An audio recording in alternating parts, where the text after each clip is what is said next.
Movie की starting एना नाम की एक यंग लड़की से होती है जिसके हाथों में हथकड़ी लगी है, मतलब कि उसने कुछ गलत किया है जिसके लिए उसे डिटेंशन सेंटर में शिफ्ट किया गया है। एक लेडी उसे उसके रूम तक छोड़ करके आई। डिटेंशन सेंटर में सभी को कुछ ना कुछ करने के लिए काम दिया जाता है। एना जिस रूम में ठहरी थी उसमें और भी उसी की जैसी गर्ल्स थी, लाइक सोनिया, जोई, ईदा। वो भी किसी ना किसी की सज़ा को काट रही थी। एना को भी उन्हीं के जैसे किचन में काम करने को मिला। एक दिन जीन फर्मेन्यू जो कि वहाँ का डायरेक्टर है और वो इस सेंटर को मेंटेन करता है, जीन एक लड़की को बताता है उसकी बेल के लिए डिनाई कर दिया गया है। एना उन दोनों की बातें सुन लेती है। कुछ दिनों के बाद में जस्टिस मिनिस्टर विजिट करने आया वहाँ सेंटर में, जिसके लिए सभी बिजनेस को उनका वेलकम करना था। उनकी हेड ने सबको पहनने के लिए ड्रेसेस दी। एना को आखिर में सबसे ज़्यादा वर्स्ट ड्रेस हाथ लगी, पर उसने उस ड्रेस को इस तरह से फाड़ करके बना लिया कि वो उन सब में सबसे ज़्यादा अट्रैक्टिव लग रही थी और जीन भी उसकी तरफ अट्रैक्ट हो रहा था। नेक्स्ट डे जीन एना से वापस मिलता है। एना उससे पूछती है कि क्या वो उसके बारे में जानता है। जीन ने कहा थोड़ा बहुत। एना जीन से अपने फेवर के लिए बातें करना शुरू कर देती है। जीन एक फैमिली मैन है, उसकी लविंग वाइफ एलिस और चीयरफुल बेटी लुइस है। एलिस, जीन, लुइस का शो देखते हैं। शो के बाद में वो लुइस की टीचर से मिले। टीचर ने कहा लुइस के क्लासमेट उसे परेशान करती है क्योंकि जीन बिजनेस का डायरेक्टर है। ये सुनकर के जीन को गुस्सा आया। उसने कहा वो वहाँ पर सिर्फ जॉब करता है, वो उसकी ड्यूटी है, इसमें गलत क्या है, और वो वहाँ से उठ करके चला जाता है। उसकी वाइफ एलिस उसके पीछे पीछे आई, उसे मनाते हुए वो उसे किस करने लगी। वहीं एना की मदर भी एना से मिलने आई तो पिलर नाम की एक लड़की एना के पीछे खड़ी उन दोनों की बातें सुनती है। पिलर मोस्टली सभी को परेशान करती है। एना मदर ने बताया जब से वो यहाँ पर डिटेंशन सेंटर में आई है उसे कोई बात नहीं करता। इसके बाद में पिलर एना को छेड़ती है और उसकी माँ को लेकर के गलत सलत बोलती है तो एना उसे गुस्से में बहुत मारती है। जीन ने अब एना से कहा ऐसा दोबारा हुआ तो उसके अगेंस्ट एक्शन लिया जाएगा। तुम्हारा ट्रायल जल्दी ही शुरू होने वाला है, तुमको खुद पर कंट्रोल रखना होगा और अगर तुम चाहो तो तुम हमारे साइकाइट्रिस्ट से हम तुम्हारी काउंसलिंग भी करवा सकते हैं। दोनों के बीच में काफ़ी देर तक बातें हुई। एना की किचन में काम करते समय उंगली कट हो जाती है। एक लड़की उसे बैंडेज लगाती है और उसे किस करने की कोशिश करती है। एना उसे खुद से दूर करते हुए कहती है कि वो यहाँ पर किसी पर भी ट्रस्ट नहीं कर सकती। एना के काउंसलर ने जीन को बताया कि वो माइनर एज पर है, साथ ही उसका रिकॉर्ड भी क्लीन है। रात को जब सब सोते हैं तो एना रेडी होती है, फुल मेकअप करती है क्योंकि उसका नेक्स्ट डे ट्रायल था और अब उसे ट्रायल के लिए ले जाया गया। कोर्ट के अंदर जाने से पहले उसके सारे कपड़े रिमूव कर उसकी चेकिंग की जाती है और ट्रायल के बाद वो वापस लौट आई। एना ने अब हेल्प के लिए जीन को एक लेटर लिखा। जीन एना से मिला। उसने कहा अगर वो अपील करती है तो उसे 9 साल से ज़्यादा की सज़ा नहीं होगी और 9 साल बाद जब वो जेल से बाहर निकलेगी तो 25 या 26 की होगी। वो वापस से अपनी लाइफ की एक नई शुरुआत कर सकती है। और अब जीन एना को किचन की जगह कंप्यूटर बेस्ड वर्क देता है जिसमें उसे प्रिजन के मेंटेनेंस की देखभाल करनी होगी। जीन को एना का काम पसंद आता है और उस दौरान उसका हाथ एना के हाथ से टच भी हो जाता है। प्रिजन में टीचर पढ़ाने भी आता है जहाँ पर वो लव को लेकर के बातें करता है। तो उस दौरान एना जीन के बारे में ही सोच रही थी। एना अब लाइब्रेरी में थी तब जीन उसके पास आया। एना ने कहा वो यहाँ से जाना चाहती है। जीन ने पूछा कोई प्रॉब्लम है। एना ने कहा तुम, और उसे एक लेटर देकर के वहाँ से चली गई जिसमें लिखा था मैं अब हर समय तुम्हारे बारे में सोचती हूँ, मैं खुद पर कंट्रोल नहीं कर पा रही, तो प्लीज़ मेरा ट्रांसफ़र कर दो।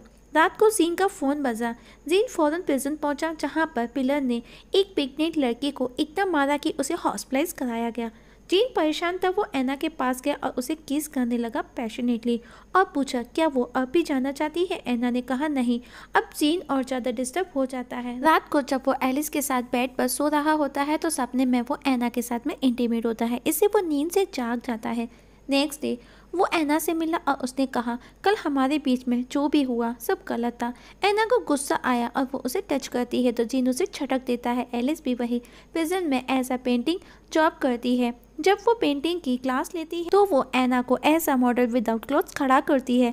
एलिस नोटिस करती है कि उसका हस्बैंड जीन एना को किस तरह कंटिन्यू वॉच कर रहा है।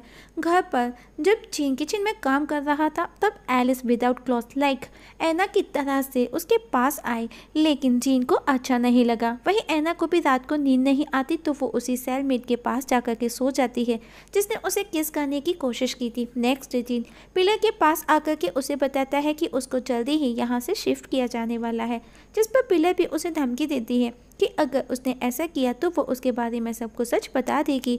और अब जब ऐना के वो पास जा कर के उसके हेयर कट करता है तो ऐना उससे उसकी फैमिली का पूछती है और उससे कहती है कि उससे उसे एक बच्चा भी चाहिए और उसके हेयर कट करने लगती है और उसके हेयर कट करते हुए धमकी भी देती है कि उसने उससे कभी झूठ बोला तो वो उसे जान से मार देगी और उसके बाद में वो उसे सेड्यूस करने लगती है। जीन भी खुद पर कंट्रोल नहीं रख पाया और दोनों इंटीमेट होने लगे। अब जीन हर टाइम उसी के बारे में सोचता, मतलब कि वो ऐना के प्यार में था और बस ज़्यादातर उसी के साथ रहता, इंटीमेट होता। एक दिन वो दोनों इंटीमेट हो रहे थे तभी उनको मीटिंग के लिए बुलाया गया, पर आज वो दोनों बच जाते हैं। जीन जब मीटिंग में गया तो उससे कहा गया कि इस तरह ऐना को रेस्पॉन्सिबिलिटी क्यों दी गई और ये भी र्यूमर है कि आप उसके साथ में कुछ ज़्यादा ही टाइम स्पेंड करते हो। लेकिन जीन ये कहकर के चला जाता है कि लोगों का काम गॉसिप करना है तो हमको उन पर ध्यान नहीं देना, अपना काम करना है। वहीं ऐना की मदर उससे मिलने आई थी तो वो किसी फॉर्चून टेलर मोना के बारे में बताती है जिसने ऐना के बारे में वो सब बताया जो ऐना और जीन के बीच में चल रहा है। मदर ने कहा वो तुम्हारे लिए ठीक नहीं। इस बात पर ऐना चिढ़ जाती है और उल्टा अपने मदर पर ही गुस्सा करती है और अब वो उसे दोबारा मिलने आने का मना करती है। उसकी मदर उसे समझाती है पर ऐना उनकी एक नहीं सुनती और उल्टा अपनी मदर को ही उल्टा सीधा बोलने लगती है। तब गार्ड्स आकर के ऐना को वहाँ से ले जाते हैं। ऐना अपनी मदर की पोइम सुन रही थी जो कि काफ़ी परेशान थी। तभी जीन वहाँ आया।